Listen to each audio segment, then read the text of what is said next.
Next நேயர்கள் அனைவருக்கும் வணக்கம். நான் ஜோதிடர் தமிழரசன் பேசுகிறேன். இன்றைக்கி நம்ம இந்த வீடியோவில் எதை பற்றி பார்க்க போகிறோம்னா மாத பலன்கள், பிப்ரவரி மாத ராசி பலன்கள் 2026 எப்படி இருக்குன்னு நம்ம பார்க்க போகிறோம். சரிங்களா? மேஷம் முதல் மீன ராசி வரைக்கும் எப்படி இருக்குன்னு நம்ம இந்த வீடியோவில் தெளிவாக பார்க்க போகிறோம். மாத பலன்கள், அதாவது மாதம் நம்ம பார்க்குறோம். தமிழ் மாத பலன் பார்க்குறோம், ஆங்கில மாத பலன் பார்க்குறோம். அது என்ன கொடுக்குன்னு பார்த்தோம்னா, அதாவது ஒரு சில மாதங்கள் வந்து பார்த்திங்கன்னா கிரகங்கள் மாறும்.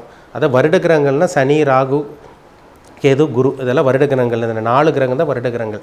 மற்றபடி சூரியன், புதன், செவ்வாய், சுக்கிரன் இதெல்லாமே பார்த்திங்கன்னா உங்களுக்கு மாத கிரகங்களாக வரும். அப்போ இந்த மாத கிரகங்கள் வந்து பார்த்திங்கன்னா ஒரு சில இம்பேக்ட் ஏற்படுத்தும். அது நல்ல விதமாக ஒன்றா நல்ல விதமாக ஏற்படுத்தும், இல்லைன்னா தீய பலன்கள் கண்டிப்பாக கொடுக்கும். அது என்னென்ன மாற்றங்கள் கொடுக்கணும்னு நம்ம இந்த வீடியோவில் தெளிவாக பார்க்க போகிறோம். பொதுவாகவே பிப்ரவரி மாதம் வந்து பார்த்திங்கன்னா, அதாவது உங்களுக்கு அந்த பிப்ரவரி மாதம் வந்து பார்த்திங்கன்னா உங்களுக்கு இந்த செவ்வாயோட பயிற்சி, இந்த மாதம் உங்களுக்கு செவ்வாயோட பயிற்சி, உங்களுக்கு புதனோட பயிற்சி, சுக்கிரனோட பயிற்சி, புதனோட பயிற்சி, இந்த கிரகங்களோட பயிற்சியெல்லாம் இந்த மாதம் கம்ப்ளீட்டாக இருக்கும். ஏன்னா ஒரு சில மாதத்துக்கு வந்து செவ்வாய் ஒரு ராசியில் அப்படியே இருப்பார். ஆனால் இந்த மாதம் உங்களுக்கு செவ்வாயோட பயிற்சி இருக்குது, சுக்கிரனோட பயிற்சி இருக்குது. குரு வந்து வக்ர நிலையில் மிதுன ராசியில் இருக்கார், கேது வந்து சிம்ம ராசியில் சஞ்சரிச்சிருக்காங்க. சூரியன், புதன், உங்களுக்கு சுக்கிரன், செவ்வாய் வந்து பார்த்திங்கன்னா மகர ராசியில் இருக்காங்க. ராகு வந்து ராகு வந்து உங்களுக்கு கும்பராசியில் இருக்காங்க. சனி வந்து பார்த்திங்கன்னா உங்களுக்கு மீனராசியில் சஞ்சரிச்சிருக்காங்க. இதுதான் பிப்ரவரி மாதம் 1ஆம் தேதிக்கு உண்டான கிரகநிலைகள். பிப்ரவரி மாதம் 3ஆம் தேதி புதனோட பயிற்சி நடக்கும். பிப்ரவரி மாதம் 6ஆம் தேதி உங்களுக்கு சுக்கிரனோட பயிற்சி நடக்கும். பிப்ரவரி மாதம் 13ஆம் தேதி சூரியனோட பயிற்சி நடக்கும். பிப்ரவரி மாதம் 23ஆம் தேதி செவ்வாயோட பயிற்சி நடக்கும். இது எப்படி இருக்குன்னு நம்ம பார்க்கலாம். சரிங்களா? ஏன்னா உங்களுக்கு ஒரு சில கிரகங்களில் ராகுவோட அமைப்பில் இருக்காங்க, இருந்தாலும் குருவோட பார்வையில் இருக்குது. இது உங்களுக்கு சாதகமாக பாதகமாக 12 ராசிக்காரங்களுக்கு எப்படி இருக்குன்னு நம்ம தெளிவாக பார்க்குறோம். இருந்தாலும் உங்கள் பிறப்பு ஜாதகத்தை செக் பண்ணுங்கள். ஏன்னா ஜாதகங்கிறது ரொம்ப முக்கியம். இப்போ நம்ம பார்க்குறது வந்து பார்த்திங்கன்னா பொதுவான பலன் பார்க்குறோம். இது எல்லாத்துக்கும் 100% செட் ஆகுமான்னு கேட்டிங்கன்னா கண்டிப்பாக செட் ஆகாது. ஒரு சில ராசிக்காரங்களுக்கு வந்து நம்ம பார்க்கும்போது அவங்க சுய ஜாதகத்தையும் மேட்ச் பண்ணி பார்த்தா தான் நம்ம துல்லியமாக அக்யூரேட்டாக சொல்ல முடியும். சரிங்களா? அதனால் உங்கள் பர்சனல் ஹாரோஸ்கோப் உங்கள் சுய ஜாதகத்தை பார்த்து செக் பண்ணிக்கோங்க. உங்கள் டைம் எப்படி இருக்குது, பாசிட்டிவாக நெகட்டிவாக, என்ன கர்மா வாங்கிட்டு வந்திருக்கீங்க, நல்ல கர்மா வாங்கிட்டு வந்திருக்கீங்களா, கெட்ட கர்மா வாங்கிட்டு வந்திருக்கீங்களான்னு உங்கள் தனிப்பட்ட ஜாதகத்தை பார்த்தா தான் நம்ம அக்யூரேட்டாக சொல்ல முடியும். இன்றைக்கி நம்ம பார்க்க போகிற ராசி மிதுனம். காலபுருஷ தத்துவப்படி 3ஆம் ராசியான மிதுன ராசி நேயர்களுக்கு இந்த மாதம் பிப்ரவரி மாதம் நம்ம எப்படி இருக்குன்னு பார்க்க போகிறோம். உங்கள் ராசியில் வந்து பாருங்கள் குரு இருக்கார். சரிங்களா? ராசியில் வந்து ஒரு ஒளிகிரகம் இருக்குது. அதனால் கவலையப்படாதீங்க.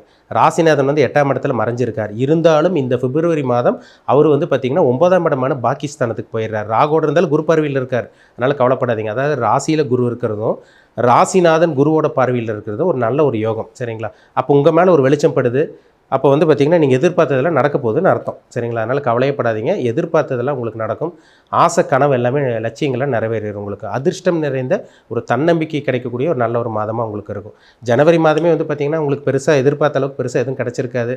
எதாக இருந்தாலும் தடங்களாக இருந்திருக்கும், தோல்வியை சந்திச்சிருந்திருப்பீங்க, அசிங்கமானத்தை பார்த்துருப்பீங்க, வருமானம் இல்லாமல் இருந்திருக்கும். ஆனால் இந்த மாதம் நினச்சது நடக்கக்கூடிய அதிர்ஷ்டம் கிடைக்கக்கூடிய நல்ல ஒரு மாதம். ஏன்னா ராசிநாதன் 9ஆம் இடத்துல இருக்கார், குரு பார்வையில் இருக்கார். ராசியில் ஒரு ஒளிகிரகம் இருக்குது, குரு இருக்குது. அப்போ எதிர்பார்த்த வேலை கிடச்சிரும். உங்களுக்கு வேலையே இல்லைங்க சார், சும்மா வெட்டியாக இருக்கோம், அசிங்கப்பட்டுருக்கோம், அவமானப்பட்டிருக்கோம், தகுதிக்கு மீறி நாங்கள் கடன் வாங்கிட்டோம், ஒன்றுமே இல்லாதவங்கெல்லாம் சக்ஸஸ் பண்ணுறாங்க, திறமை இல்லாதவங்க, அறிவு இல்லாதவங்கெல்லாம் ஜெயிக்கிறாங்க, எங்களால் ஜெயிக்க முடியலன்னு புலம்பிகிட்டு இருக்க மிதுனராசி நேயர்களுக்கு இந்த மாதம் ஜெயிக்கக்கூடிய நல்ல ஒரு மாதமாக உங்களுக்கு இருக்கும். வேலை கிடைக்கக்கூடிய மாதமாக உங்களுக்கு இருக்கும்.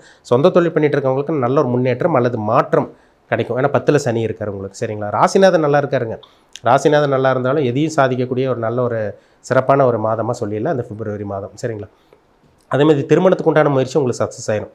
அந்த மாதிரி சில விஷயங்கள், சுப விஷயங்கள், சுபகாரியங்கள் பண்ணுறது, இந்த மாதிரி விஷயங்கள் செலவு பண்ணுறது, இந்த மாதிரியெல்லாம் உங்களுக்கு நிறைவேறும். உங்களுக்கு நிச்சயமானவங்களுக்கு இந்த மாதம் நல்லபடியாக கல்யாணம் நடக்கும். ஒரு சில பேருக்கு நல்ல வரன் தேடி வரக்கூடிய நல்ல ஒரு மாதமாக உங்களுக்கு இந்த பிப்ரவரி மாதம் உங்களுக்கு இருக்கும். கடன் அதிகமாக இருக்குங்க சார், கடன் தொல்லையை தீர்க்க முடியல, கடனே அதிகமாக போயிட்டுருக்குன்னு சொல்லிட்டு இருக்கவங்களாம் சமாளிப்பீங்க. கடன் அடைக்க முடியலைன்னா கூட சமாளிப்பீங்க. ஏன்னா ராசிநாதன் நல்லா இருக்கார். ராசிநாதன் கெட்டு போனால் தான் மனசு நல்லா இருக்காது, தெளிவு இருக்காது, குழப்பத்தில் இருப்பாங்க, ஒரு விரக்தி வரும், ஒரு தற்கொலை எண்ணங்கள்லாம் வரும். இப்போ ராசிநாதன் வந்து பாருங்கள் உங்களுக்கு 9ஆம் இடத்துல போய் உங்களுக்கு பிப்ரவரி மாதம் 3ஆம் தேதிக்கு அப்புறமே ஒரு சில மாற்றங்கள் இருக்கும். எந்த பிரச்சனையாக இருந்தாலும் பார்த்துக்கலான்னு ஒரு இது வந்துடும். சரிங்களா? எந்த பிரச்சனையாக இருந்தாலும் பார்த்துக்கலாம், சமாளிப்போம் அப்படின்னு ஒரு தைரியம் கிடைக்கக்கூடிய ஒரு நல்ல ஒரு மாதமாக இந்த பிப்ரவரி மாதம் எல்லா மிதுன ராசிக்காரங்களுக்கும் அமையும். சரிங்களா? கவலைப்படாதீங்க. ஏன்னா பொதுவாகவே மிதுன ராசிக்காரங்க புத்திசாலியாக இருப்பீங்க, எதையும் சமாளிச்சிருவீங்க, ஒரு தன்னம்பிக்கை கிடைக்கும் இந்த மாதம். சரிங்களா? தைரியமாக இருங்க. சரிங்களா? ஏன்னா எல்லாமே உங்களுக்கு கிரகநிலையெல்லாம் உங்களுக்கு சாதகமாக அது இருக்குது. ஏன்னா 3ஆம் இடத்துல கேது இருக்கிறதும், ராசிநாதன் நல்லா இருக்கிறதும், ராசியில் ஒரு ஒளிகிரகம் குரு இருக்கிறதும், 10ஆம் இடத்துல சனி இருக்கிறதும், இதெல்லாம் ஒரு சிறப்பான ஒரு அமைப்புன்னு சொல்லிடலாம். ஒரு சில பேருக்கு இந்த மாதம் அரசாங்க வேலை கிடைக்கக்கூடிய வாய்ப்பு உருவாகும்.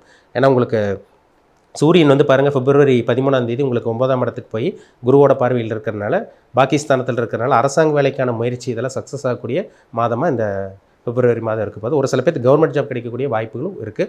ஒரு சில பேருக்கு ப்ரொமோஷன் முன்னாடி சொன்ன மாதிரி அதிர்ஷ்டம்னா என்ன ப்ரொமோஷன் கிடைக்கும், இல்லை நல்ல ஒரு வேலை கிடைக்கும், இல்லை வேலை மாற்றம் கிடைக்கும், இல்லை வந்து பதவி உயர்வு சம்பள உயர்வு இதெல்லாமே அதிர்ஷ்டம் தாங்க. இது கிடைக்கக்கூடிய வாய்ப்புகள் மிதுன ராசிக்காரங்களுக்கு ஜாஸ்தியாக இருக்குது, பயன்படுத்திக்கங்க.